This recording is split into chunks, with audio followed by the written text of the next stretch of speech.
ComicGains! And if you're new to the show, I'm Adam. I'm Zach, and this is the Princess Royal Highness doing the Princess Wave. You do too, bow down, respect. And of course, there's a Coco. Coco coming at you with the white scarf and purple. We're like extra close. It's white today. purple. Yeah, super close. You guys get to see us up close and impersonal. How's my pores? Looks good. All right, guys. So today is Wednesday. You get the ComicGains live hangout. We have a huge new comic book day. This is the biggest one we've had all of 2024. The whole 1.5 months. We're almost done with February. That's crazy, right? This is the best book of the year. Yeah, almost done with February. Almost ECCC. Yeah, for us that's a big deal. I know there's a lot of other cool cons going on there, but it's a big deal for us. And we are going to review. We had a really good time reviewing some comics. So we're going to review some of the books that came out today. Hopefully, we don't spoil any of them for you. If you don't want to hear about some of them, maybe like skip that a little bit apart. And we'll open up a mystery box as well, just because it's awesome to do that. We do have the new. Not the newest one. This is the January Comic Tom Mystery Mail Call. So we'll open that one with you guys as well. But before we do any of that, let's get refreshed. Yosh. Let's get refreshed and say hi to everybody in the chat. We got a Remedy Kombucha, no sugar, organic, lemon. I almost said lemmer, but that's not a real thing. Lemmer. Naturally flavored, 11 fluid ounces. And somewhere in here. Oh, you got ginger lemon? Ginger lemon. Like, lemon. I almost said limon or lemur. That would be weird. A flavor. Gingered lemur. I bet a lemur tastes delicious. No, I don't feel like it does. I kind of want to try like a... well, what's that one with the long body? Like sticks his head out of the ground and like... A meerkat? It's a meerkat, yeah. Like Timon from Timon and Pumbaa? I'd rather eat Pumbaa. Oh, it's not bad at all. Pretty tasty. Little bit alcohol in there, right? Just 0.003%. Yeah, something like that. Always has a little bit of alcohol. Just a tiny bit. Let me say hi to all our friends in the house. Sharky Marky, first to the show. Our friend from Canada. Las Cruces from New Mexico making it in there. I have a few. How's it going, brother? Nelvis Eats in the house. What's up? Zero made it for the show. How's it going? Gen X in the house. Comic Fam. Steve Sayer making it in. Good to see you again, Steve Sayer. Dakota.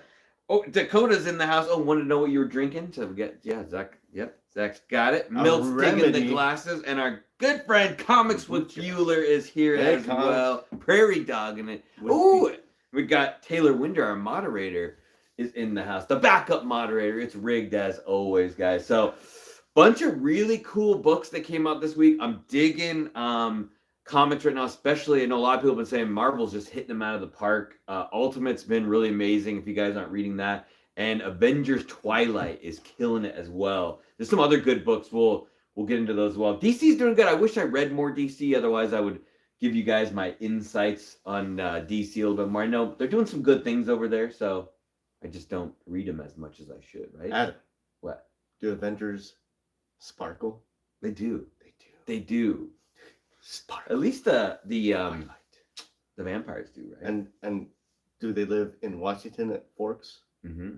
Really close to us, actually. Very close. Yeah, really close to that. Woo! Zach will be celebrating National Margarita Day tomorrow. Oh, it's Thursday. Are you working Friday? I'm not now. Margarita, that's my favorite thing. Yeah, we found this really cool margarita place by us, but we left there and our bill was like $100 each.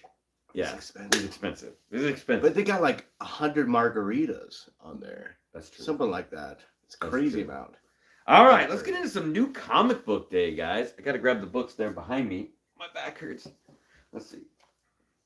All right, let's see. And then, like we promised, we pre-read 2 of the new books from this week so that we could go over the one that we really enjoyed and one that we're going to complain about. And today's show is going to be about the Edge of Spider-Verse. And are there too many? Do you think there's too many, Zach?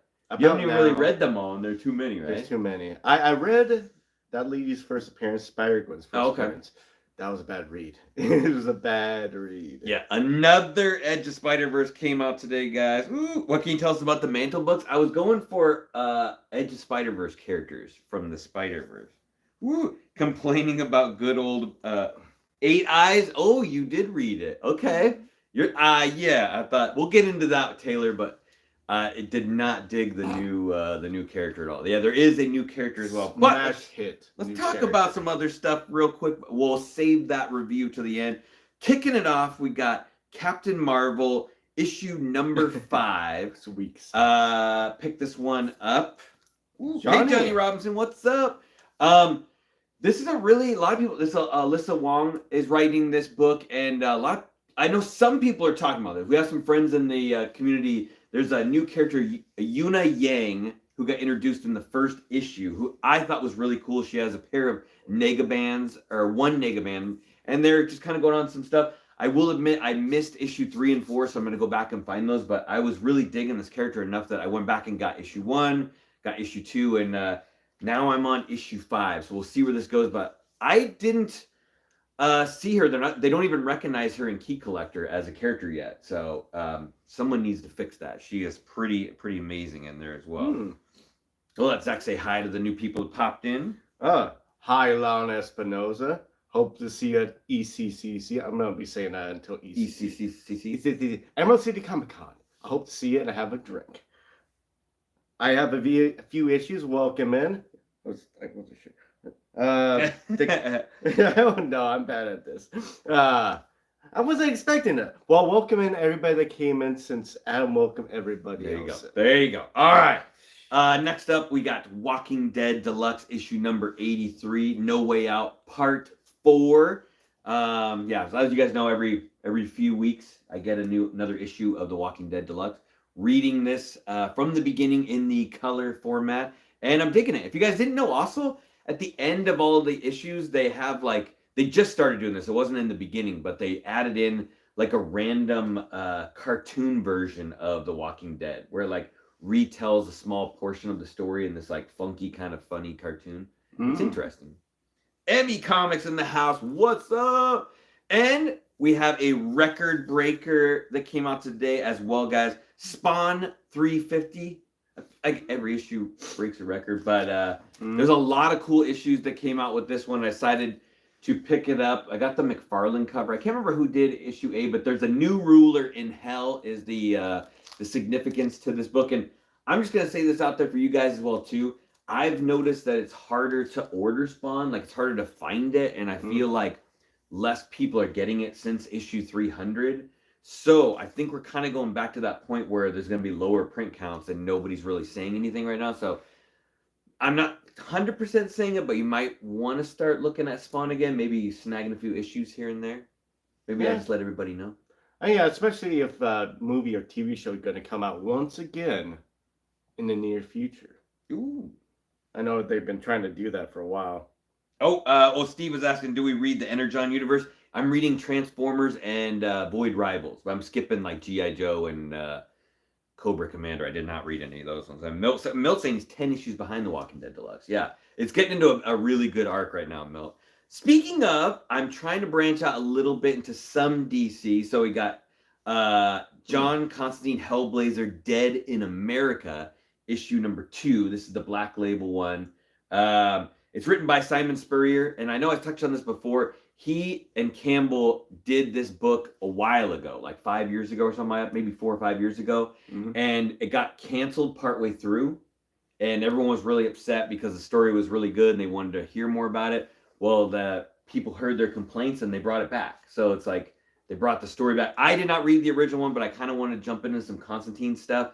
He apparently is dead or died at the end of the last one. So, and he's always in England doing his stuff, so he's never really in America. So he's woken up and he's now in America, and he's kind of doesn't have a heartbeat or a soul, so it's a little strange. And he runs into Dream, and he kind of remembers who Dream is, but this isn't the original Dream because the original Dream's dead. So it's the second Dream. Yeah. And he's never met, or I guess in the comic book, he hasn't met this Constantine. So they're kind of meeting each other for the first time. And you already get Swamp Thing, and it's some cool stuff. So, like I said, I haven't read that much Constantine, but it seems like a good story. Yeah, Hawaii Punch in the house. How's it going, brother? It's no IDW, but because Dakota was saying IDW is coming out with a lot of good horror books. Good horror stuff. I'll have to check it out. Definitely. Every once in a while, I get some IDW stuff. And speaking of good books, Marvel putting out this kind of going on the radar. A lot of people, I feel like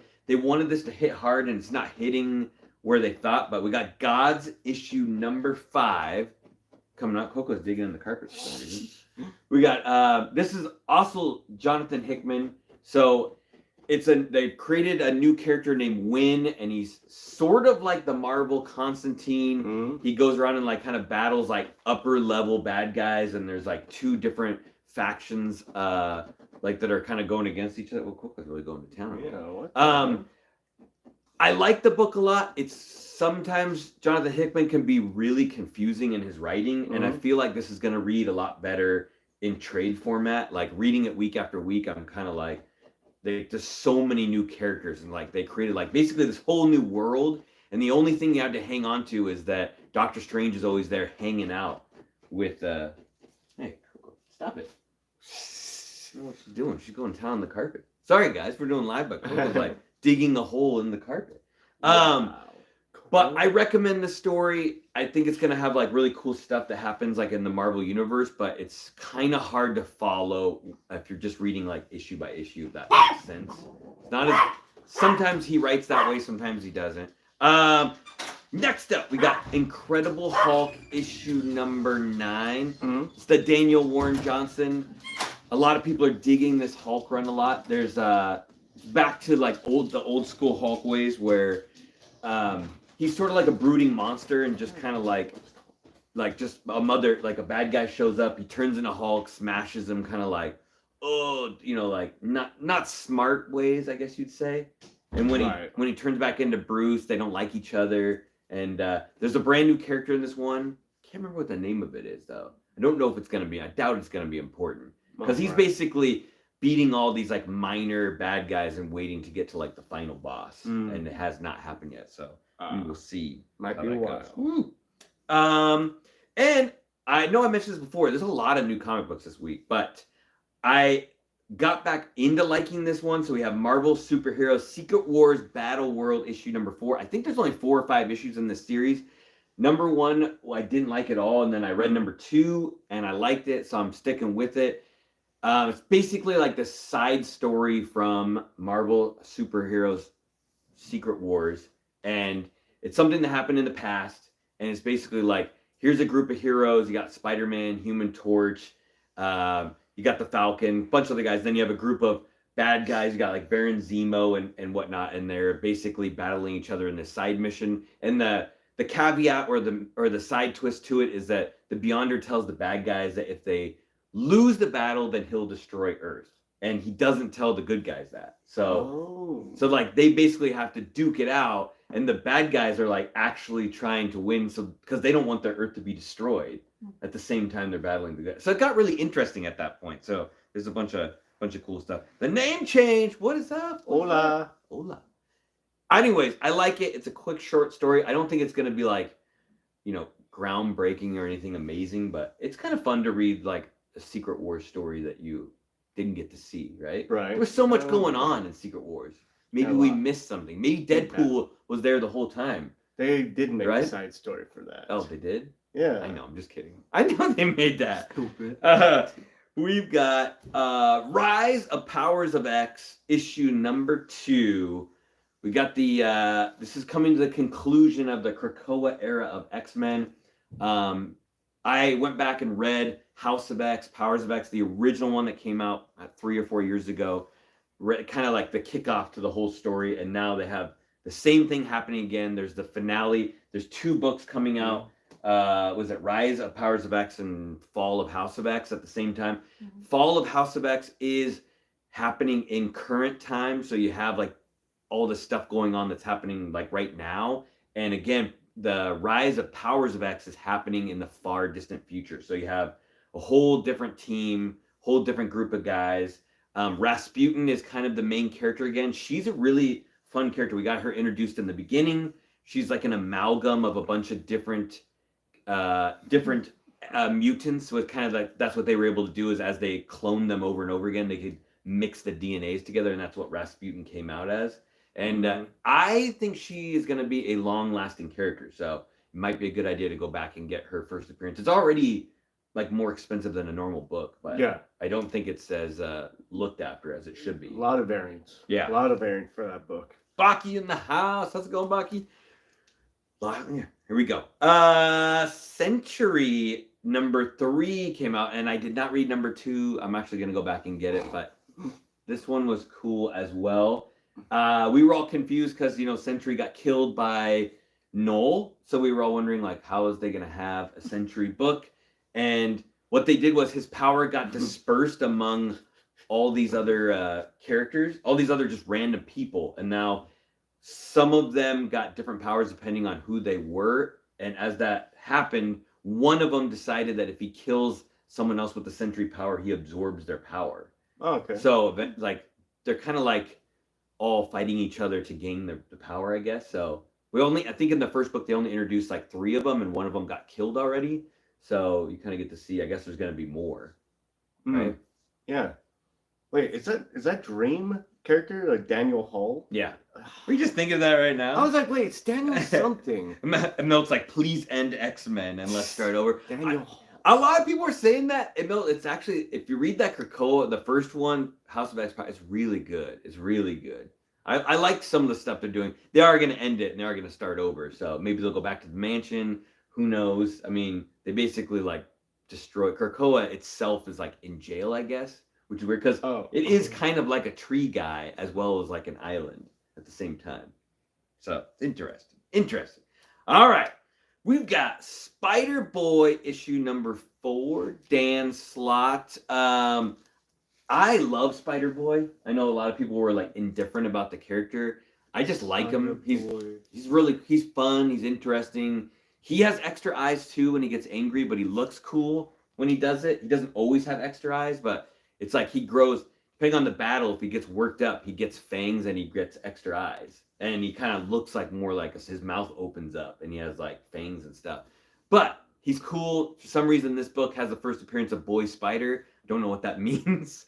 But he also like lives in a shelter with like a family, like in like a homeless shelter. Aww. So, and like Boy Spider does? Spider Boy. Oh. And like he runs in a lot of stuff. Like he had a cell phone with like a message from like his mom on it, and like nobody even remembers that he existed because of all the issues with the last Spider-Verse. So he's the only one that remembers his mom, and he had to like choose between like saving some people or like getting his phone back because like this robber stole his phone, and he ended up saving the people, so he lost like his phone that had the last message. It's like a sad story, but it's cool. There's some good stuff, and he's always trying to like hang out with Peter, and he's like, I'm your sidekick, and he's like, you can only fight lower level people. And then at first he's like, I don't know if I should have a little kid hang out with me fighting bad guys. That seems really irresponsible. I'm not a billionaire. Right? I know. But I recommend Spider-Boy. I know a lot of people are hating on it. I think it's fun and cool. So And he's showing up in a lot of people's books. So Marvel's getting behind it, whatever they're doing. All right. Last 2 books. We'll talk about we'll do Ultimate Spider-Man first, and then we'll do that. So Ultimate Spider-Man number 2 came out this week, guys. The second issue to the huge number 1, which I think I've seen it sell as high as like $100 now, right? For the regular cover, or at least the black suit cover one has gotten close to like $100. Crazy stuff. Cool. I've been talking a lot, Zach. You read it. What do you think? So hopefully this doesn't ruin it. We're gonna maybe get a little bit of a deep recap on it. So if you guys are planning on reading it, sorry if we ruin it for you. So overall, I think it was decent. It brings up, I think the first part of the scene is that the family's in the living room, Peter Parker and his family, and they see some black suit Spider-Man slinging around, and the son saying, that must be CGI, and the daughter's like, no, that must be real. That must be real. It's scaring me, Dad. Oh, then Peter's like, must be fake then. And then it kind of jumps on to, right before that, they go their separate ways. Mary Jane goes to some kind of CEO consultant job. I'm not quite clear on that. I mean, I think he goes to the Bugle or whatever it's called. But then he doesn't test on that a little bit. He doesn't touch on that. Doesn't show him in there. But fast forwards a little bit to, I thought it was kind of weird that J. Jonah Jameson and Ben Parker. Yeah. Ben Parker, excuse me, were in the sauna, and they were like, "Oh, Russian steam house." Russian steam house. Yeah, I thought that was Russian bathhouse. I thought that was kind of weird. I thought you only push that stuff in Japan. 2.5 full pages of them. 2.5 full pages of them in the Russian like, bathhouse. Oh, Peter, he didn't touch. He didn't give us the photos. Peter didn't. Thomas, hey. And well, I just thought it was kind of a weird scene. Well, not bad. A lot of dialogue. It was written well though. I thought the written back and forth was like really well. It's Yeah. like there was a reason, I think, you know. Yeah, and there was conversation about coffee. You know, I kind of honed in on that. Yeah, I could agree with it if you're gonna read it.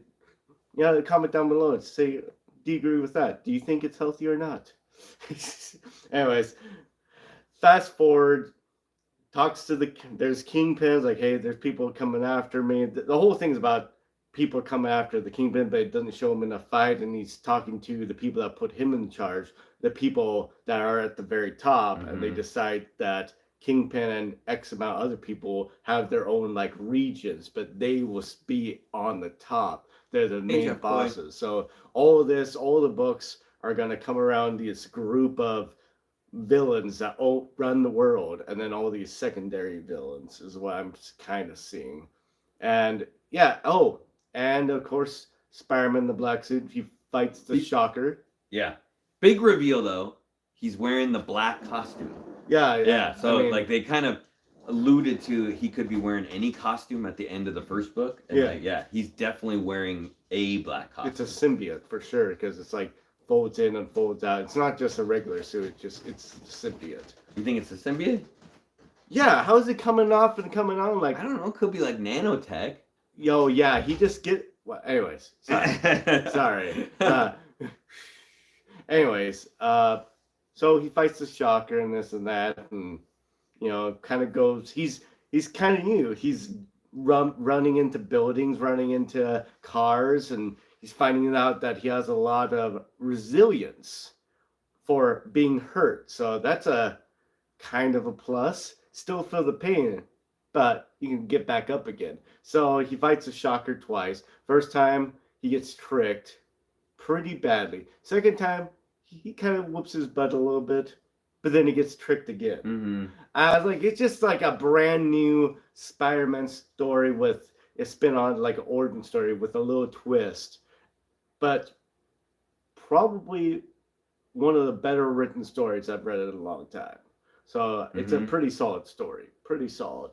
Oh yeah, and of course Green Goblin is eyeing Peter right now. He was flying by seeing this. So I'm thinking that Green Goblin might not be a total villain. Yeah, that's what I thought. That's what I thought too. Yeah, that's what they were kind of alluding to. That Green Goblin might not be a villain in this Ultimate Universe. So yeah, definitely cool stuff.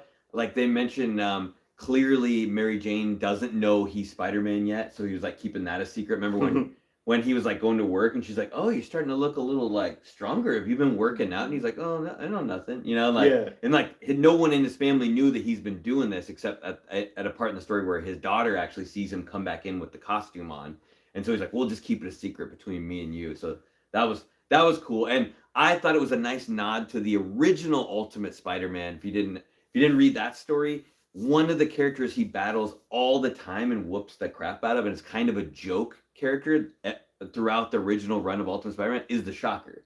So he always runs into the Shocker and like kicks his butt, and he's like a lower level villain. So I thought that was funny that he literally tells him like, "What are you doing?" He's like, "Oh, you're the first villain I've ever run into." When he like says that to him, he's like, "This is the first time I've had to fight anybody." It's like, oh man, you know, you brought me on the right path. Scott Weber.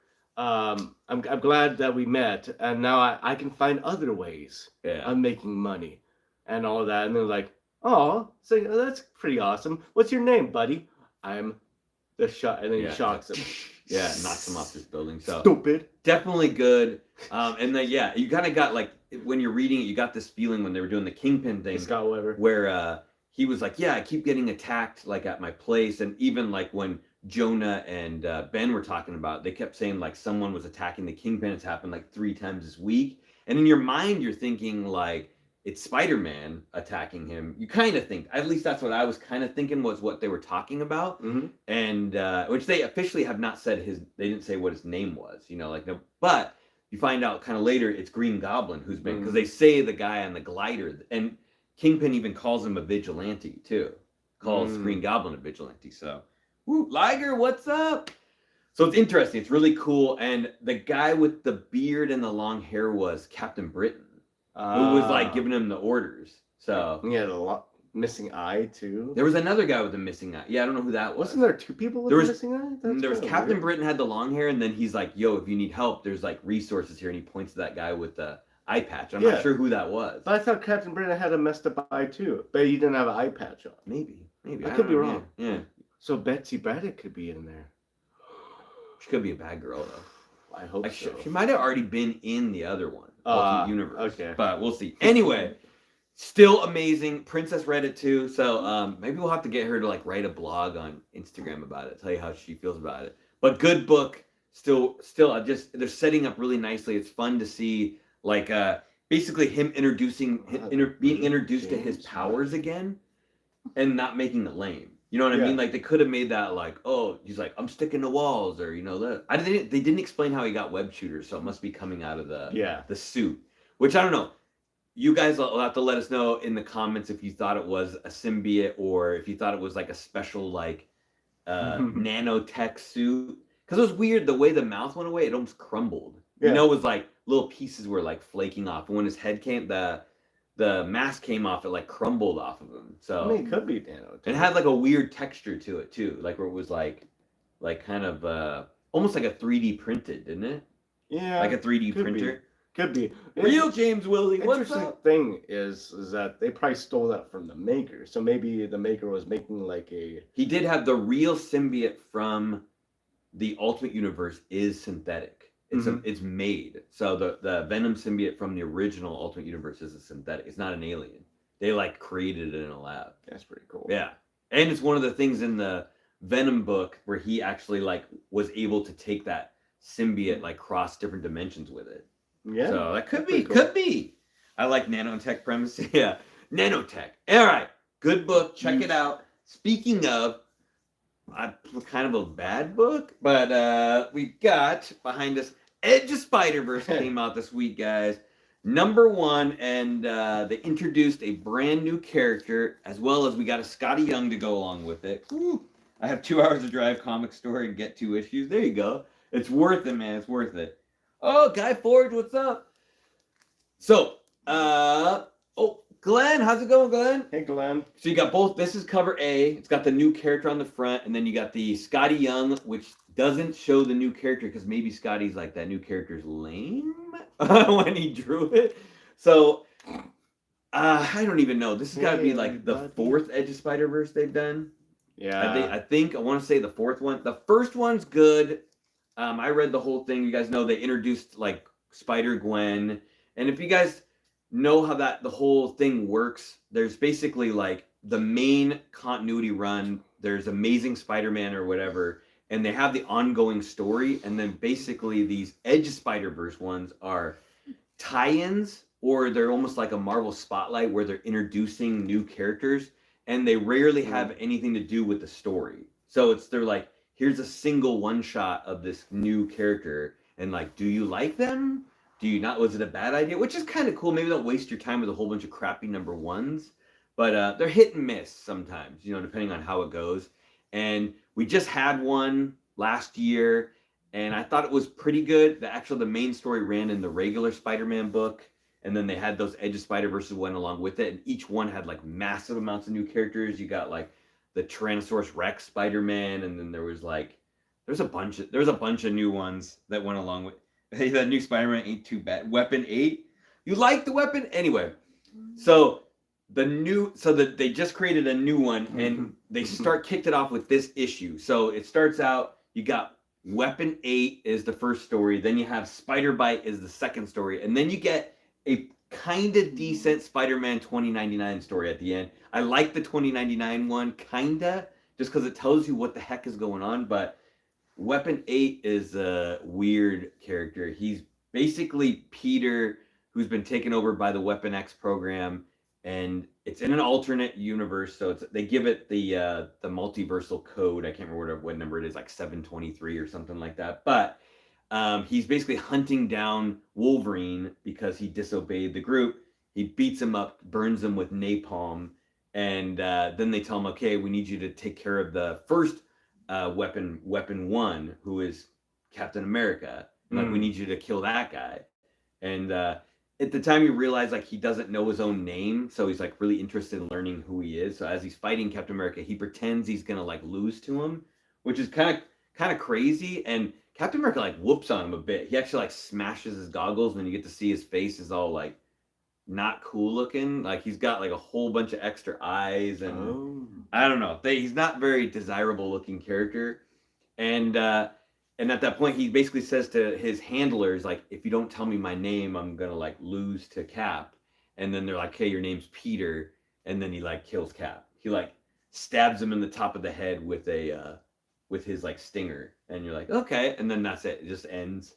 You know, that's kind of how they do these though. Like if you've read any of these Edge of Spider-Verse, they just give you a quick story, introduce them, and then you get a cool Spider-Bite story. I'm not a huge fan of Spider-Bite. I don't like dislike Spider-Bite or have anything, but she's a weird character. She's like Spider-Man in the virtual reality, and like in her world, like everybody lives their life in virtual reality instead of living in the real world. So you get to see her going to school, then she skips school, and then she goes and stops a like gambling website that like steals money from people in the virtual world, and the guy has like Shocker on retainer, so she fights Shocker, and it's pretty it's I thought it was that character was in the movie. Who? Spider-Bite is, yeah. Okay. They show her. She's gonna be a big deal in the Beyond the Spider-Verse. Okay. I don't know, like I haven't read like some of her other stuff as much, but she could be cool. I don't think she's that lame, but this story was just kind of like not needed. I don't know. It's a weird story. And at the end, you get Spider-Man 2099, and this is where things get a little cool. And they also basically turn this into Across the Spider-Verse, where he gets met up with Madam Web, who is the Julia Carpenter Madam Web, after he's in like this little fight, and she's like, hey, we need to put together a team.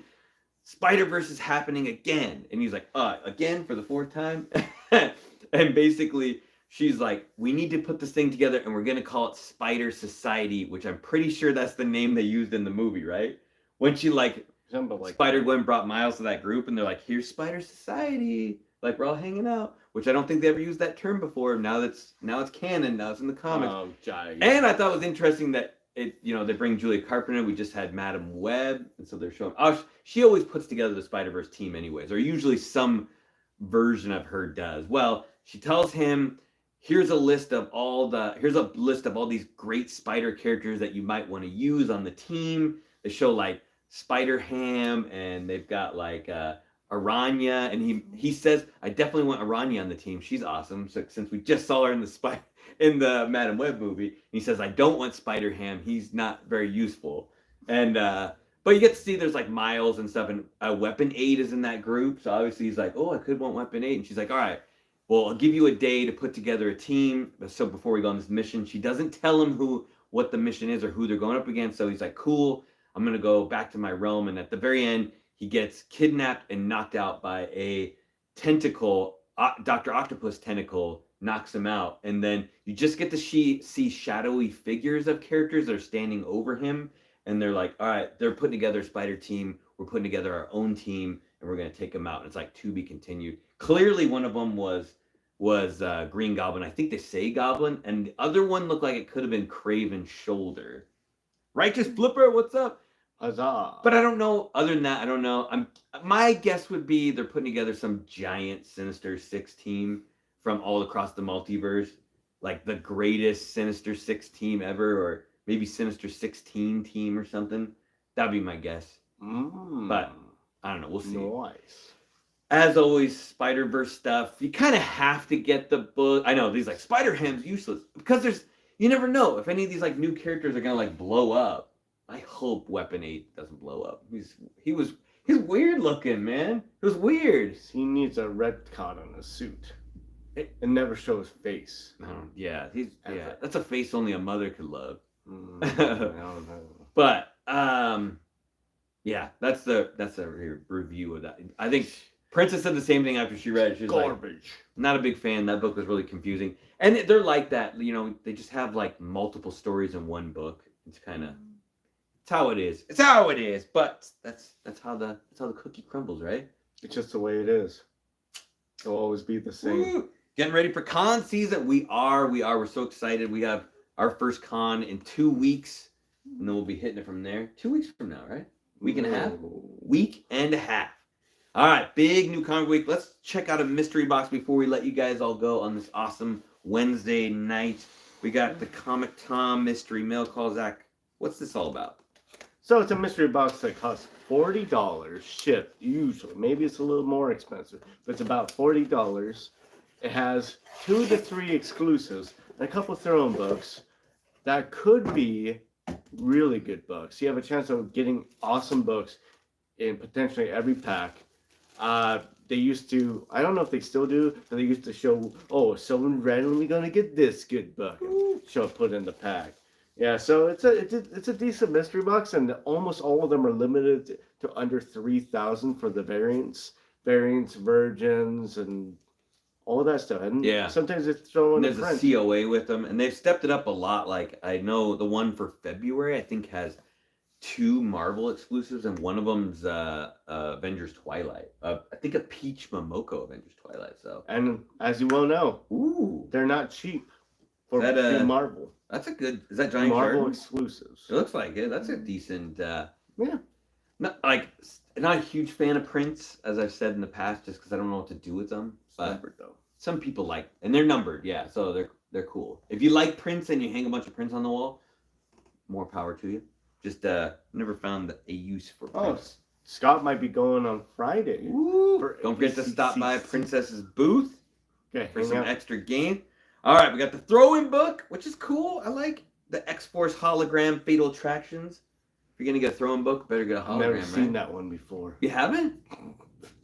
No, I never. It must be rare. Oh, yeah, that's your birthday. Yeah, you get to see. Who's in that one on that? It's Cable, right? Yeah, Cable's in the hologram on that one. Woo! All right, let's see what we got. Oh, yeah, that's, okay. We've got... this is Batman 121. It's the first appearance of Mr. Freeze in a reprint, and this is. What does it say? Use your massive intelligent mind to figure out the print run on this. Well, it says 1 of 3,000, but it doesn't say who did it. Oh, is it Finger? No, Bill Finger's the original creator. Finger did it. I don't know who did the cover on that one. It's pretty dope, though. I'll take a look at it after. So they did that one with the Poison Ivy that was really good. So this is kind of cool. They did a Mr. Freeze 121. I know some people have been liking the facsimile reprints. I like the idea of making new covers for them. That's kind of cool instead of getting the same old cover. But this one is pretty dope. We've got Spider-Gwen Smash #1, and this is part 1 of the John Jiang Swing Shot series, also limited to 3,000. And John Jiang's going to be at Emerald City Comic Con, so that might be a cool one to get signed. And also, he's a friend of the show. Yeah, he's like, anytime you want me to come on, I just don't know what we do with John Jiang on the show. You hang out and talk with us. Make him do a sketch. Yeah, you do a sketch for us. But cool book. Yeah. Nice one. And last but not least, I think we got a decent book here. Amazing Spider-Man 377. Yeah. It's not in first appearance of Cardiac, though. No. A nice Amazing Spider-Man Bagley cover. So, woo!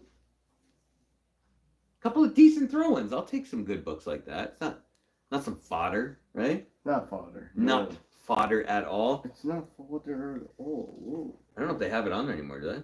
I don't know. I'm trying to figure it out. Usually they put the name of the artist on the back, but I didn't see it on the Mr. Freeze one at all. I think that's the upcoming one. Yeah. It's coming out soon. Yeah, it's kind of hard to look it up somehow. Anyway, updates for this weekend, guys. Princess will be on Whatnot on Saturday at 6 p.m.